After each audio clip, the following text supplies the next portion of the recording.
రాష్ట్రంలో గత 5 ఏళ్లుగా వైసీపీ అరాచక పాలన సాగించిందని, ఆ పాలనకి రోజులు దగ్గర పడ్డాయని, జగన్ ప్రభుత్వానికి ఇంటికి పంపించేందుకు ప్రజలందరూ కూడా సిద్ధంగా ఉన్నారని మాజీ మంత్రి, నెల్లూరు సిటీ టీడీపీ ఎమ్మెల్యే అభ్యర్థి డాక్టర్ పొంగూరు నారాయణ తెలిపారు. నెల్లూరు నగర నియోజకవర్గ పరిధిలోని 5వ డివిజన్, సత్యనారాయణపురం 3, 5వ డివిజన్లలో నారాయణ విద్యా సంస్థల జీఎం వేమిరెడ్డి విజయభాస్కర్ రెడ్డి ఆధ్వర్యంలో భారీగా టీడీపీలోకి చేరికలు జరిగాయి. ఈ కార్యక్రమానికి నారాయణ, ఆయన కుమార్తె సింధూర, పొంగూరులు ముఖ్య అతిథిగా విచ్చేశారు. ఈ సందర్భంగా శోభన్, సుబ్బారెడ్డి, రమణారెడ్డి, నారాయణ రెడ్డి, శివ యాదవ్, సత్యం, ఎస్వీఆర్ యాదవ్, సీనయ్య, వారి మిత్ర బృందం మాజీ మంత్రి డాక్టర్ పొంగూరు నారాయణ సమక్షంలో తెలుగుదేశం పార్టీ తీర్థం పుచ్చుకున్నారు. వారందరికీ కూడా నారాయణ పార్టీలు కండువాలు కప్పి టీడీపీలోకి సాదరంగా ఆహ్వానించారు.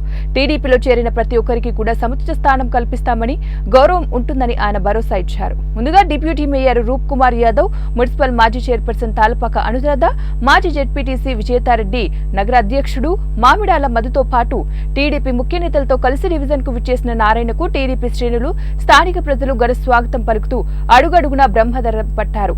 చేరికల కార్యక్రమంలో వేదికపైన నారాయణను మిత్ర బృందం గజమాలతో సత్కరించింది.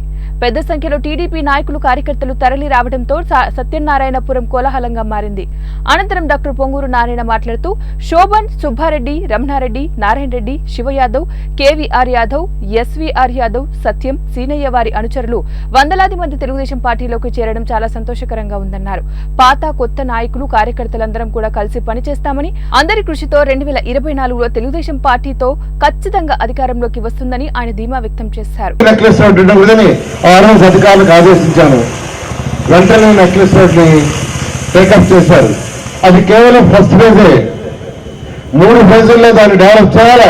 స్వర్ణాల చెరువు చుట్టూ అనేక యాక్టివిటీస్ వస్తాయి. ఇలా అనేక కార్యక్రమాలు. ఇవెవ్వరు కూడా నన్ను అడగలేదండి. 2014 నుంచి 19 దాకా ఏదైతే నెల్లూరులో చేశామో ఏ ఒక్కటి కూడా నన్ను అడగల. ముస్లిం సోదరులకి బారా షాహిద్ దర్గా నేను మంత్రి అయినప్పుడు 2014లో 4 లక్షల మంది వచ్చారు. ఫస్ట్ రొట్టెల పండుగ అంటే ఆడ ఊత ఆ ప్లేస్ భయంకరంగా ఉండింది. భయంకరంగా అక్కడే టాయిలెట్స్, అక్కడే యూరిన్, అక్కడే లారీలు క్లీన్ చేసేవాళ్ళు. అప్పుడు అధికారులకు ఆదేశం ఇచ్చి దాన్ని బ్రహ్మాండంగా డెవలప్ చేశాం. ఆ సంవత్సరం 4 లక్షల మంది భక్తులు వచ్చారు. 2019కి 20 లక్షల మంది భక్తులు వచ్చారు. దానికి కారణం అక్కడ ఏర్పాటు చేసిన వసతులు.